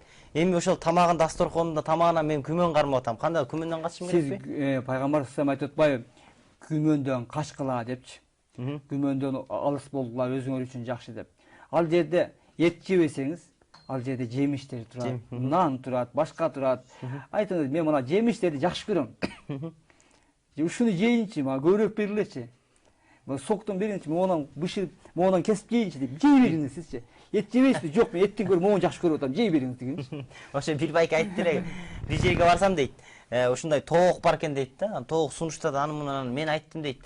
Мен тоок жегенге болбойт, аны тооктон көп күмөн бар дейм, ачык эле күнүмдүн азык күндө операчка алып келип коет. Айттым дейт, мага врач тыюу салган дедим дейт да. Врач тыюу салган, муну жегенге болбойт, сенин организмиңе зыян деген деди дейт да. Анан тиги жакшы экен анда деп эле башка нерсе жебердим дейт. Эми мен чыккандан кийин айттым дейт, сен эмне алдап атасың? Мусулманды алдаган болбойт да десе, Алла Таала бул врач дейт. Кимге кандай пайда, кандай зыян, ден соолугуңду билет, бул жаратуучу врач дейт да. Демек бул деген врач мага тыюу салган деп Алла Тааланы жыйынткан экен да. Демек ушундай ишеним менен кылса болобу? Себеби Алла Таала биздин ден соолугубузга кайсы нерсе пайда, зыян экенин билет да. Демек бул дарыгер Алла Таала. Эми андай кыйыр маанисинде деле мисалы адам айтса болот да. Себебинде пайгамбар саллаллаху алейхи вассалам тамашаны ошондой ситуациядан чыгуунун жолдоруну пайгамбарыбыз көрсөтүп кеткен да. Пайгамбарыбыз айтып атат, бирөө келип бир арабия айтып атпайбы, эй Аллахтын элчиси мага төбө берчи десе, сыртка чыксам төбөнүн баласы байланып турат дейт. Сыртка чыкса, жок төбөнүн баласы. Айтат, эй Аллахтын элчиси, мен төбөнүн баласын эмне кылам, мага чоң төбө бериңиз. Сыртка чыксаң төбөнүн баласы байланып турат. Анан кийин айтат да, төбөнүн баласы мен эмне кылмак, мага жүк көтөрө турган төбө керек десе, сырттагы байланып турган төбө ошол дагы төбөнүн баласы депчи. Чоң төбөнүн баласы да бар. Чоң төбө деле төбөнүн баласы. Ушундай нерсе бар да. Тамаша кылганда мусулмандар биз өтө этияттык менен. Анан дагы кошумча айта кете турган нерсе, бул тамашанын дагы азыркы мезгилде халал, адал эмеси болуп калды да. Тамашанын кантип адал тамаша болсун.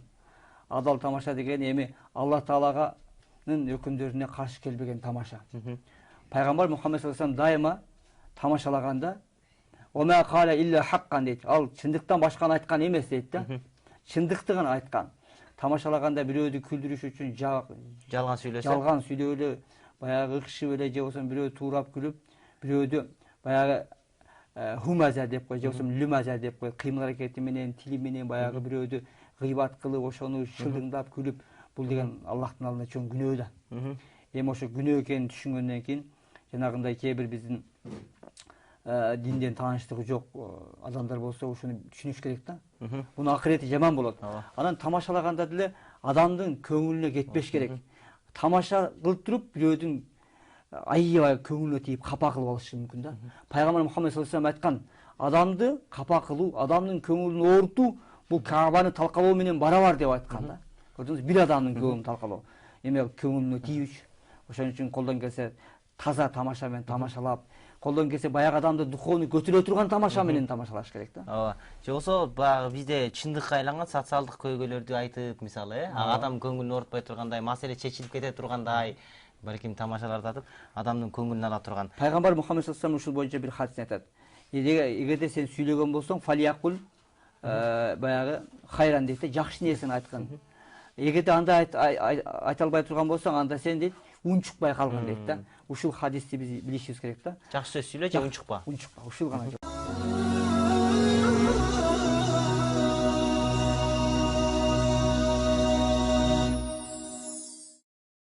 Урматтуу телекөрүүчүлөр, эфирибизди уламакчыбыз. Сиздер менен Аян телеканалы 30 күн бою ушундай кызыктуу көрсөтүүлөрдү алып барат. Биздин демөөрчүбүз Дилазык басма үйү атайын өздөрүнүн жалган, ошондой эле Риядус Солихин жана Адам акысы, момундар бакчасы жана башка китептери менен келген.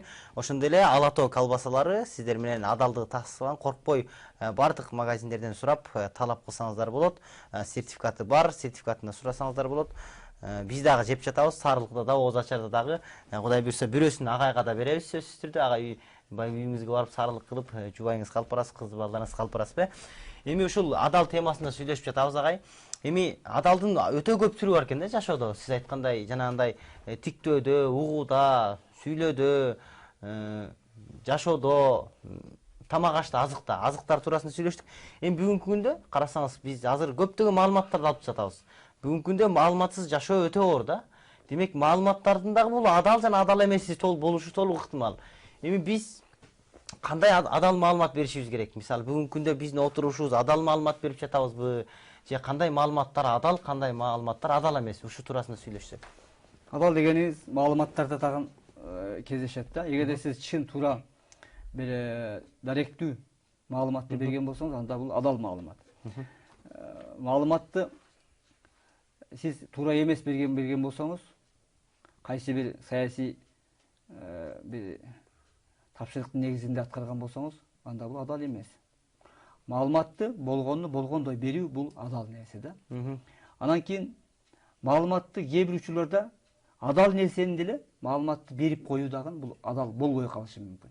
Адал маалыматты дагы таратып ийүү адал эмес болуп калышы мүмкүн. Бул кандай мисал келтирет түшүнүктүү болуш үчүн? Мен сизге өтө жөнөкөй мисал менен келтирейин. Бир адам ажатканада отурса, айылдагы ажаткананы элестетип көрүңүз. Отурсаңыз, чүпөрөк тегереги. Анан бир маалда аябай катуу шамал келди да, сиз айткан чүпөрөктү айрып кетсе, баягы адам отурат. Анан сиз кыйкырдыңыз, ой, мына адамдын отурганын караңыз деп. Бул сиз чын маалыматты айтып атасыз. А бирок сиз адал эмес маалыматты айтып атасыз. Чын маалыматты айтып атам, бирок ошонун айыбын, кемчилигин ачкан себептен адал эмес болуп калды. Себеби Алла Таала кемчиликтерди жашырууга буйрук берген. Себеби бүгүнкү күндө анда журналисттерибиз мындай экен да, көпчүлүк адамдар ушу журналисттер маалымат таратат. Эми бүгүнкү күндө биздин түшүнүгүбүздө ушакчылар балким маалымат таратат. Ошол журналисттердин басымдуу бөлүгү эмнеге басым жашаш керек маалыматтын адал болуш үчүн? Эми бул жерде маалыматты адамдардын кемчилдигини дайым эле жашырып коюу бул туура келбейт да. Эми адамдын жеке өзүнүн абирине тиешелүү болсо, ошол абирди ким алып чыккан болсо, Аллахтын алдында каалайбы, каалабайбы, ал баары бир жооп берет. Ошол адам кечирмейинче. Ал баары бир Кудайдын алдында жооп берет. Ал адам эгерде жаны денесинде турган болсо, ошо шерменде кылган каламыны баары издеп жүрүп, айланып кетейин байке, мен өлүп кала элекмин, келме айтып өлөйүн деп, мени кечир Кудай үчүн деп барсын, кечирет ошол адамчы. Демек, бул нерседен билсе болот экен, баягы Кудай Таала менен болгон мамиледеги кеткен ката кемчиликтерди Кудайдын менен сүйлөшүп, кечирим сурап, Алладан кечиримди кабыл алса болот. Эми адамдар менен болгондо, мисалы, сиздин айыбыңызды ачып койдум, абириңизге, өзүңүздүн жеке тиешелүү абириңизди ачып коюп, же болбосо сизге бир зулум келтирип коюп, бирок Кудай, ме Алла ушул адамга зулум кылдым эле, мени кечир десем, демек сиз кечирмейинче Кудай Таалам кечирбейт. Бул нерсе ошон үчүн себеби эмнеде ушунун? Эмнеге мындай? Бул жерде адамдын өзүнүн түшүнүгү тооба маселеси деген бар да. Тооба маселесинде Кудай Таала кечирет да. Кечирет. Кудай Таала кечирет бир шарттары менен. Шарттарын айтууда биринчи адам өзү Кудай менен байланышка чыгып алыш керек да. Байланышка чыгыш үчүн, Кудай анын сөзүн угуш үчүн биринчи тооба кылыш керек. Тообанын шарттары өткөн күнөөлөрүн катуу эстеш керек. Анан кийин ал эстегенден кийин ага кайтып барбаш керек. Аны кылбайм деп ага аябай өкүнүш керек да. Мына ошондо аны кайра кайталабаш керек. Эгерде кайталаса тообасы кабыл болбойт. Эми бирөө чери дагы бирөө аркылуу болсо, мисалы деп коелу, бир адамга зулум кылып койду. Ошол адамдан кечирим сурамайын сайын жанагы 3 шарты да кабыл болбойт да. Эми бул жерде тообанын маселеси кечирим менен биргеликте комплекстүү түрдө жүрөт да. Алла Тааладан кечирим сурап атат, а бирок баягы адамдан дагы кечирим сураш керек болуп атат. Бул жерде төртөө биригип туруп, бир амалды, бир бүтүмдү чыгара албай атат. Ал бүтүм тооба деген бүтүм болчу. Неге Алла Таала мындай болуп жатат да? Суроонун жообун билем, эми сиздин оозуңуздан чыкса жообу жакшыраак болоттур деген. Эмне себептен? мисалы сизге зулум кылдым да, зулум кылган мен Кудай Таалам кечирет деп, мен Кудай Тааламдан кечирим сурап атам. Бирок сиз кечирмейинче Кудай Таалам кечирбейт экен да. Эмне себептен? Анткени Аллах субхана таала адилеттүү зат. Адилеттүү деген. Эми жада калса, кыямат кайым күнү дагы, кыямат кайым күнү жаныбарлардын да бири-бириден өчүн алып берип туруп, анан айтат экен да, эми силер топурак айланып кеткиле десе, баягы күнөөкөр, текебер, менменсинген, тооба кылбаган адамдар айтат экен да, я лайтани кунту тураба. Мен топуракка мына жаныбарлар сыяктуу мен дагы топуракка айланып кетсем канакей деп өкүнгө менен алар деген болбой калат экен да. Ошон үчүн бул дүйнөдө баягындай мен да топуракка айланып кетсем канакей деп өкүнгөнгө чейин ал нескемит, айланып кетейин байке, айланып кетейин, мен туура эмес кылдым, кечир мени деп ошол кечирип койсо жаны чыкканда оңой чыгат го. Бул жагын эске алыш керек да. Баарыбызды Кудай Таалам кечирсин, көп эле адамга зыян берип болсо керек, тилибиз менен айтор же кылган ишибиз мененби баарыбыз ошол адамдарга кимге кезигип калган болсок, адал түрүндө кечирим сурап коелук. Кимди бурган болсок, ким менен мушташкан болсок, капа кылган болсок, баарыбыз издеп барып дагы болсо, эптеп кандай жолу болбосун ошонун аракетин көрөбүз.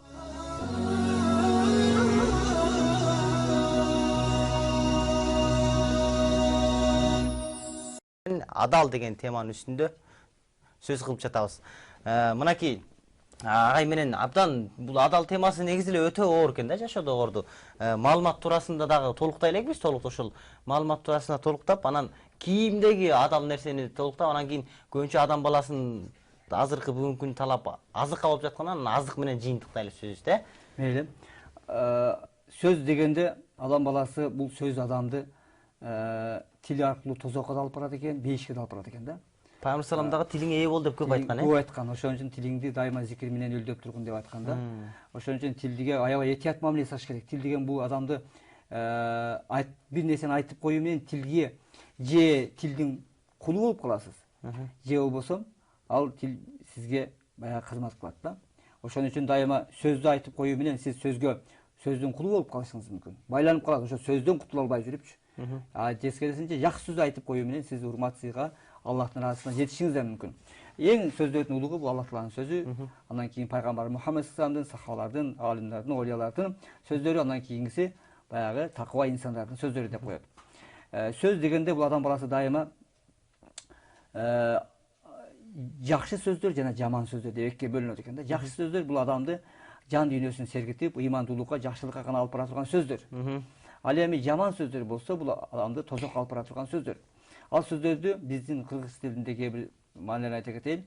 Жанагындай ушакчылык, гыйбат. Гыйбат дегенде бул адам жок мезгилде адамга жакпай турган сыпаттар менен аны айтуу, бул гыйбат кылуу. Көрө албастык менен айтышы мүмкүн, же ушундай. Же андан кийинкиси дагы бир кошумча термин катары киргизсе болот, кычылык деп коет. Кычылык? Кычы.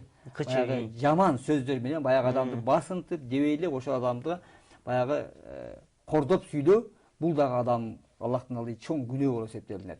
Экинчиси адамга ошолордун катарында жанагы жаман лакап аттарды коюп айтуу да. Бул да чоң күнөө болот. Мисалы айталы, эй сен баланчы мышык, ай сен чычкан, же болбосо сен деген хамиле жана башка аттарды коюп алат. Жаман аттарды коюп алып, эй аксак, эй төкөр, эй кыйшык, эй жанагы башка. Бул Аллахтын алдында эң чоң күнөөкөр болот экен да. Мына ошол күнөөкөр болбош керек. Жанагы кинолордон да аттарды кое бериши мүмкүн, толук ыктымал бир жакпаган каармандарды терсе. Ошон үчүн арабтарда, мисалы же болбосо мусулмандарда, ой баланчынын атасы, же болбосо о Абу Мухаммад, Мухаммаддын атасы, же болбосо ой жакшы иниси болсо, ой баланчы ананын агасы, жакшы могу кишинин баласы, баланчы апанын уулу, тигинчи атанын небереси дегендей. Же болбосо устаке, сартаке, мойтаке акелер бар бизде. Ушундай жакшы акелердин аталыштары менен. Же болбосо токо, чоке, моке, темике жакшы ушундай сөз. Эми муну кете берчү дейбиз. Эми кыскартайын дагычы мен дагы бир тажрыйбаман айтып коеюн, бир кичинекей эле тажрыйбам бар болбосочу. Мен журналистмин да. Анан кийин бирөө суроо берет, силер журналисттер тилиңер менен акча табуу бул арам деп, ошо арам нерсени билип алыптыр да. Анан арам дейт да. Анан мен айттым, эмнеге арам десем, тил менен акча табуу арам дейт. Силер жалган айтасыңар, анын дейт. Анан мен пайгамбардын хадистерин келтирип бердим. маалымат таратууда сиз айткандай маалымат боюнча сүйлөшүп атпайбызбы? Пайгамбар бирөөнүн айыбын ачпа деген. Мен айыбын ачпайм. Ошондой эле жалган айтпагыла деген. Мусулман пайгамбар хадисинде келет. Мисалы мусулман коркок болобу десе, о коркок болот. Мусулман сараң болобу десе, о сараң болот. Мусулман жалган сүйлөбү десе, пайгамбар жок, жалган сүйлөбөйт дейт. Ошол хадисти чыгарып берип, анан ошондой эле маалыматтын тактыгын изилдөө, себеби тактык болуш керек деп Куранда да көп келет. Өзү так, баардык нерсе четко, жанагындай витр намазында окуйсуз го, Алла Таала так жалгыздагы зат го, баардык нерсени тактап деп ошо хадистерди келтирип бергенден анан адамдын көңүлү ачылат экен да, мындай түшүнөт экен бир нерсени. Ошол себептен бүгүнкү күндөгү дагы ошо кайсы журналист көрүп жаткан болсо, же айтор бир маалымат жеткирүүчү кайсы тармак болбосун, ушул пайгамбарыбыздын маалымат таратуудагы хадистерине маани берсек, бүгүнкү күндө ошо диндеги эле намаз, орозону түшүнүп жатат, маалымат таратуудагы адал арам нерселерди бир аз чечип алдык. Эми кийим маселеси бүгүнкү күндө өтө оор болуп турат, агай. Кийим маселесин өтүп анан азыкка өтсөк жыйынтыкта. Кийим маселеси Кудай Таалам көргөзгөндөй жол да. Ал көргөзгөндөй кандай көргөздү пайгамбарыбыз. Ошол кийим менен кийели. Азыр сен мындай жакшы кийимдерди ки, таза кийимдерди ки, башыңа баш кийим ки, же болбосо аврат жерлериңди жаап жүр десе, ой биз арапташып кетип атабыз. Ой сиз арапташып кеттиңер, биз арапташпайбыз, биз кыргызбыз дейт да. Анан кийин кыргыз болсоң айтат, кана башыңдагы калпагың кара сен, кыргыз болсоң деп айтам да. Анан кээ бирлер айтат, эмне үчүн силер деген арабтардын кийимин кийип аласыңар дейт. Тарыхты карап көргүлөчү, Курманжандатка энебизди, же болбосо кийинки энелерибизди башында тартылган кинолорду карасаң, бүт жолугун эгиден алынып, байланып алган энелерибиз жүрөт. Кийин эле кийинки жылдары мына Союз мезгилинде ошол жолугун чечип, анан кийин биз цивилизациянын, маданияттын, үлгүлүү бир чоң жетишкендиктин баягы багытына түштүк деп жолугун чечип ыргытып, биз деген цивилизация менен кетип атабыз. Баягы маданияттын ээлери бул деген жолукчан жүрүш керек, жолук жок жүрүш керек деген түшүнүктөр пайда болгон да. Азыркы мезгилде тескерисинче, эгерде дагы бир ушундай тарыз менен, ушундай темп менен кете турган болсо, дагы 5 жылдан кийин жолугу жок болсо, бул маданиятсыз турбайбы деген түшүнүккө анан кайра кайтып калышат. Ошо туура айттыңыз агай. Бүгүнкү күндө бирок биздин белгилүү режиссерлорубуз деле ушул кино тартып жатканда, кыргыз фильмдер тартып жатканда, ошол кыргыздын эски салттарына басым жасап тартышат, мен байкайм да. Бүгүнкү күндө бир дагы кинону көргөн эмесмин, Курманжандатканы азыркы бүгүнкү күндө заман талабындагыдай дагы тартып жаткан болсо, Курманжандатка энебиздин каарманын ким ойнобосун, анын башынан элечек түшүрбөй тартышат да. Демек, бул Курманжандатканы энебиздин баягы өзүнүн баягы жана жолукту түп тамыр менен биздин кыргыз элине калыптандырып кеткенинен кабар берет деген нерсени айткым келип жатат да. Бүгүнкү күндө сен жолугуңду чеч дегени Курманжандатка энеме жолук чеч деп жаткан нерсе дегенди эле түшүнөм да бүгүнкү күндө. Эми кийим маселесине бир аз чечтик. Кийим маселесине адал болуш үчүн мисалы денеге мисалы сүннөт деп да айтып коюш мүмкүн. Денеге бош болгон кийим адалбы же кандай кийим, ошол бир аз чечип коюңузчу, кандай адал болуш керек? Мындай адамдын эркекке жана адамдын мүчө түзүлүштөрү баягы көп билинбеш керек да.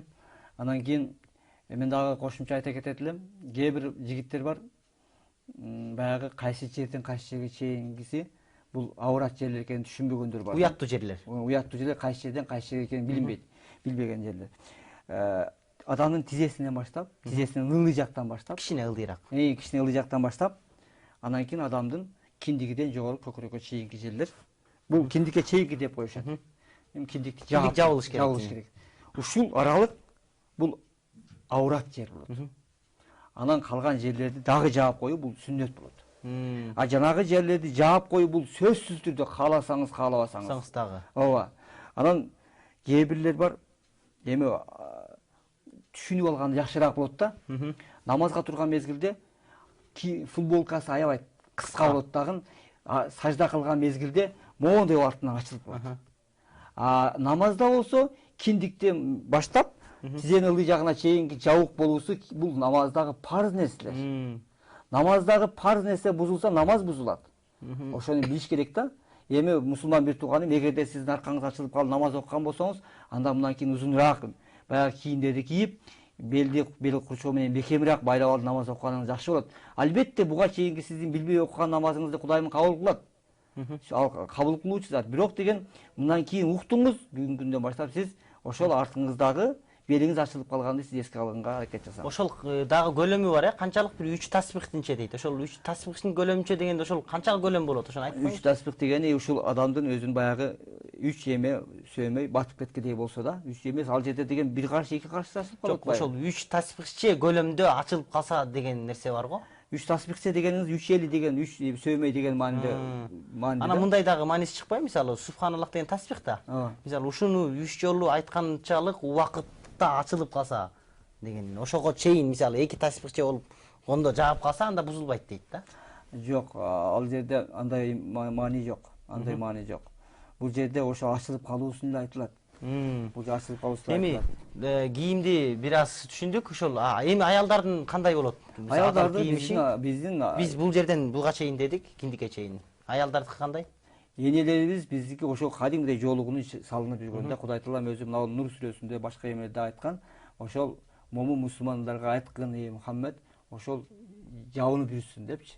Жабынып дегенде баягы чачыны көрсөтпөш керек. Чачыны көрсөтпөй, анан кийин баягы эгиден мисалы эме кылып бекитип алып жүрүш керек да. Анан жүргөндө фигурасын чыгарып, жан баштарын тимеле баягы кайкалат болбой, ошол жабынган бойдон жүрүш керек. Дароо ушул жерден баса белгилеп кетели агай. Ошол адамдарда ушул кара деген сыраада түшүнүк пайда болот. Бирок ошол пайгамбарыбыздын Айша энебиздин дагы тарых музейлеринен ушул чапандарын көрдүм. Бир сары түстөгү чапаны бар экен Айша энебиздинчи. Ошонун негизинде бир нерсе айткым келип жатат. Ушул карага мындай кара деп тийже бербей, мындай ким каалаган болсо денесин эме жашыл болобу, серый болобу, демек мындай так мындай кара деген нерсе деген жок, Мындай точно кара кийиш керек деген жокпу? Жок, андай нерсе жок. Кандай болсо? Андай каалагандай кийин, себептен ысык болсо ак кийин, күн чагылып кетет. Мисалы ысыктын күндө азыр биздин эжейлерибиз, биздин бир туугандар, кээ бир эмелер мусулмандар жылаң баш жүрүп жатпайбы? А ошонун ордуна мейли жол салынбаса деле бир ак нерсени жанына алып жүрсө мээси кыйнабай ысыкта жакшы жүрбөйбү?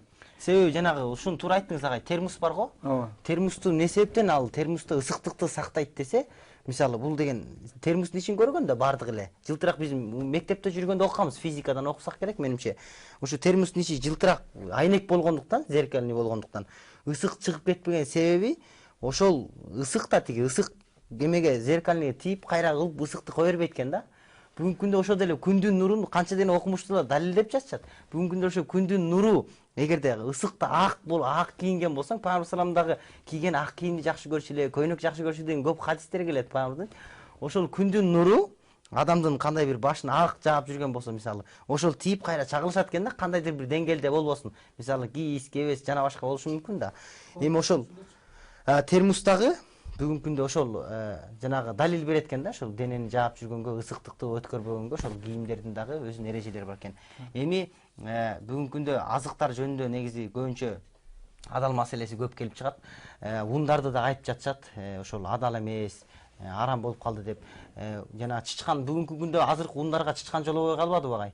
Ошо чычкан жолобой калган себеби ундарга жана мышыктын бир генетикасынан дейби, эмнесинен бир нерсе кошуп коет дейт да. Бул жерде мындай нерсе бар да. Чет өлкөдөн келип аткан көпчүлүк биздин баягы геномодифицированный баягы товарлар деп коет. Буга адамдын баягы ДНКсындагы мындай спираль сыяктуу нерсе болот. Мектепте окуган болсоңор керек. Мына ошондон алып туруп, анын өсүмдүктөрдүн ДНКсына кошуп коет да. Бул жерде кадимдей ошол чычкандыкынан алып кошкон болсо, же мышыктан алып кошкон болсо, мышыктыктан алып кошкон болсо, анда ошол өсүмдүк кадимдей мышык жыттанып турат экен да. Ал сиз чычкан келип жейин десе эле мышык жыттанып турат да. Ал деген ошол жебей калат экен да.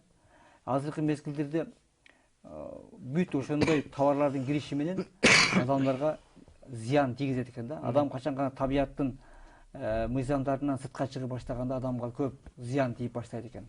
Ошол себептен азыркы учурда ушул товарлардын зыяны жаңыдан төрөлүп аткан балдарга тийип атат. Бүт көпчүлүк балдар мээсинде суу менен төрөлүп атат. Канчасы баягы жетишсиздик, оорук болуп төрөлүп атат. Бүт ушундай товарлардын кириши менен да. Анан бул тамактын адамга тийгизе турган таасири ыйман жактан дагы, баягы медициналык жактан дагы, жашоодо бардык тарабы боюнча бул тамактын аябай маанилүүлүгү зор да. Ошон үчүн тамакка биз азыркы мезгилде дүйнө жүзү көпчүлүк ишенбей калды да. Кыргызстандан келип аткан товар десе, мисалы Россияда башка жерде, о, Кыргызстандан келипти деп дароо алышат да. Анткени башка жакты карасаң бүт эле жанагындай товарлардын келип атканы уже түшүнүп каласың. Кошулмалар ар кандай. Кошулмалар. Кытайдан келип аткан алмаларды алып карасаңыз, курт жебейт. Таптаза жылтырап турат демелечи. Ушундай кооз да. Алып жегиң келет. Жегиңиз келип кетет жөнүндө. Алыстан эле шилекей куйрук ушундай баягы тамшанып баштайсыз да. А бирок ошону жеп көрсөңүз, тиги биздеги курт жеген алмаларга караганда алардын даамы болбойт. Алардын кооздугу эле болбосо, алар жада калса алар кээ бирлери искусственный жол менен, табигый жол менен эмес, жасап атышат. Жумуртканы кадимгидей алар заводдон чыгарышат. Алар жумурткадан эмеден, тооктон туудурбайдыларчы. Алар деген жумуртканы кадимгидей эле фабрика, заводдон эле жасап чыгарышат. Каучук чыгарган нерседей кылып турбайчы. Ошону туура айттыңыз агай. Бүгүнкү күндө ошондой болуп жатат. Негизи өзү табигый таза нерсени адамдар тескери көрүп жатат, жанагындай жылтырактарга кызыгып жатат. Бүгүнкү күндө мен ушу сиздин сөзүңүздөн бир нерсени байкадым. Бүгүнкү күндө ошол өзү дин, ислам дини таза дин болуп атпайбы? Ошол сыяктуу бүгүнкү күндө жанагындай жабышмалар көп болуп атат да. Анын чындыгында жанагындай алманын өзү тазасы курт жеген алма деп атпайсызбы? Мындай кызыгып атат деп. Бүгүнкү күндө ушу ислам дининде таза болгон себебинен жанагындай ар кандай жабышмалар, кызыгып, суроо, талап ушундай болуп атат. Эми агай, мен бир нерсени кошумчалай кетейин деле. Бул жерде бир нерсе бар да. Ошол жабышмалар деп атасыз, ошо жабышмалар болбосо адамда прогресс болбойт да. болбойт.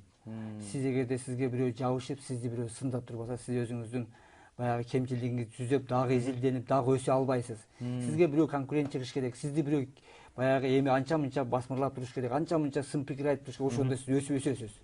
Бул өсүүнүн бир жакшы бир методу да бул. Ошо диндеги дагы бекемдик пайда болот, өзүң ишенимиңе. Эми агай, бүгүнкү эфирибиз эмне болуп бүтүп кеткенин такыр билбей калдым. 2,5 саат кантип өтөт деп экөөбүз эфирге кире элек деле сүйлөшүп жаттык элек. Эми эфирден бат эле чыгып кетердин жолу келип калыптыр.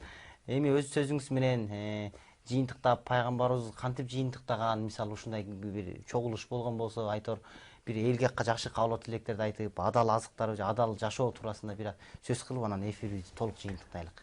Пайгамбар саллаллаху алейхи вассалам дайыма бир сөздү баштаганда, Робби шрахли садри, о Аллахым, менин жүрөгүмдү, көкүрөгүмдү ыйман жолуга ачкан. Яссирли амри, иштеримди, жумуштарымды жеңил кылган. Вахлул уктатан мин лисани, мен тилимдеги түйүндөрдү чечкин деп аткан. Анан дайыма биз ушундай бир отуруштарды, жыйындарды аяктаган мезгилде субханак аллахумма бихамдик, шадан ла илаха илля анта астагфирука ва атубу илейк деген дуаларды айтуу менен дайыма аяктап турган.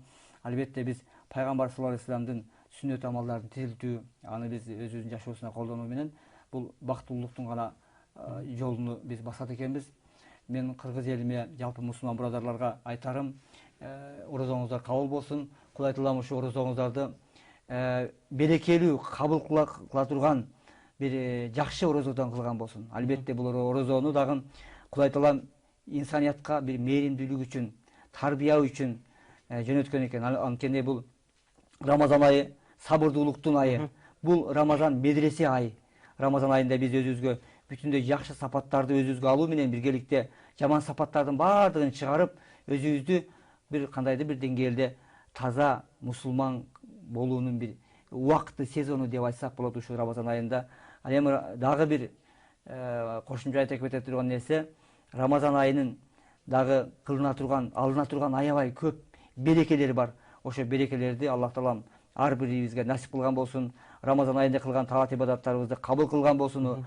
Орозолорубузду, намаздарыбызды, берген садакаларыбызды, айткан жакшы бүтүндөй сөздөрүбүздү Кудай Таалам өзү кабыл кылып, бизди Кудайым өзү тарбияласын. Рамазан айында Рамазан медресесинен бизди куру калтырбасын. Ошондой эле келе турган Рамазан айына чейин Кудай Таалам бизди бүтүндөй жамандыктан оолак кылып, жакшылык менен биргеликте кылган болсун. Ошондой эле келе турган Рамазан айынан да бизге насип кылган болсун. Амин, амин. Абдан жакшы сөздөрдү айттыңыз. Биз дагы эфирди жыйынтыктайлы. Көрөрмандар, биз менен болуп бергениңиздерге сиздерге терең ыраазычылык билдиребиз. Аян телеканалы дагы мындан орозо 30 күн бою сиздер менен болот. Биздин өнөктөштөрүбүз мынакей жашынакай алато колбасалары. Мунун агай бирөөсүн сиз алыңыз, бир корзинаны атайын сизге конок келгенге берелик. Жана ошондой эле адал тасыкталган сиздерге да сунуштайбыз. Бүгүн ушинтип эфирибиз адал темасында болду. Жана ушинтип убактыбыз тез эле өтүп кетти. Эртең дагы 12-ден 2:30 чейин сиздер менен көрүшүүнүн аракетинде болобуз. Дагы эфирге чыккан аракет кылабыз. Анда эмесе бүгүн эфирибизди жыйынтыктап сиздер менен коштошмокчубуз. Бүгүн бизде конокто Ишеналы Арабаев атындагы Кыргыз мамлекеттик университетинин чыгыш таануу жана эл аралык мамилелер факультетинин ага окутуучусу, теолог арабист Медербек Идрисов агайыбыз болду. Сиз келип бериңизге чоң рахмат. Анда эмесе азыр Умар ибн Хаттаб жөнүндөгү киного кезек берип эфирибизди жыйынтыктайбыз.